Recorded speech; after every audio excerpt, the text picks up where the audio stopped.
everyone. Today we're going to be talking about how to perform a good tourniquet application. Okay, so what we're going to end up using for the venipuncture draw is the cubital vein right here, the median cubital vein, as discussed in another video. And what you want to do is to apply the tourniquet 3 to 4 inches above the draw site of where you're going to draw the patient. So a good rule of thumb is 4 fingers for someone who has small hands like myself, and 3 fingers for someone with larger fingers. This is the way that the tourniquet should look after application. Notice that the tails of the tourniquet are facing up towards the patient's arm, and that is the way you want to do it because you don't want your draw spot to be contaminated after you've cleaned it, or you don't want it to block where you're going to perform your venipuncture. Okay, so tails are up facing towards the patient's shoulder, and when I release it, it automatically falls away. Okay, so when we're drawing the patient's blood, you don't want to have the tourniquet on for longer than a minute because if you do, then you risk the chance of hemolysis and hemoconcentration, which is the proteins being falsely elevated in the patient's blood because of how you restricted the blood flow from where it's going. So that would mean that there's less pressure, less water going down there, and will falsely elevate the protein number or protein concentration in the blood when you analyze it.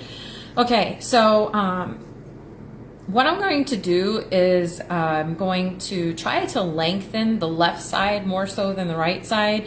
That's just a personal thing that I do. You don't have to do it that way, but I find it easier for me. So you pull these up taut, okay, put them both in your right hand, and then I like to say you cinch down the bottom, okay, with your left hand. And when you do that, you're going to turn your fingers so that the left side would end up coming on top, and you put, with your right hand, you put the tourniquet underneath that side and it ends up putting your tails there. It looks horrible now because I did it so slowly, so let's release it and try again. So we're going to hold it up, whoops, we're going to hold it up tightly. Okay, still in the correct spot. All right, we're going to hold it up with the right hand, cinch it down a little bit with the left, turning as you go. Put the right side of it underneath so you have your 2 tails, and then you let it go. It's so bad when I do it slowly. Okay, let's try it a little faster. So I'm making the left side longer, holding up both, cinching down, turning, and tucking the right one under so that I have my 2 tails. Okay, beautiful. All right, that's what we're going to do. And then after you apply your tourniquet, you're going to then feel for that draw site. Okay, so I said that I had already figured out where I wanted to draw from this patient before I did this. But that was because I applied the tourniquet beforehand. So first when you come in, you're going to talk to the patient, and you're going to also assess their arm.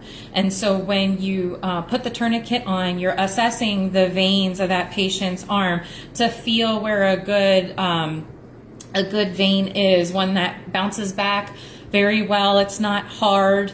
It doesn't seem knotted or anything like that. They don't have any devices on their arm.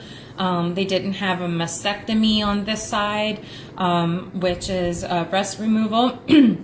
So there are a lot of things that you look for before you actually do this, but when you do this, then you can feel and see veins better, and then you can start your venipuncture process afterwards. So you can remove it just like we did before. Get your supplies ready from your tray that you brought with you, and then you can end up talking with the patient, cleansing the area, and then starting your venipuncture procedure. So we will do that in another video, and I hope to see you then. Thank you so much for watching. Have a great one. Bye.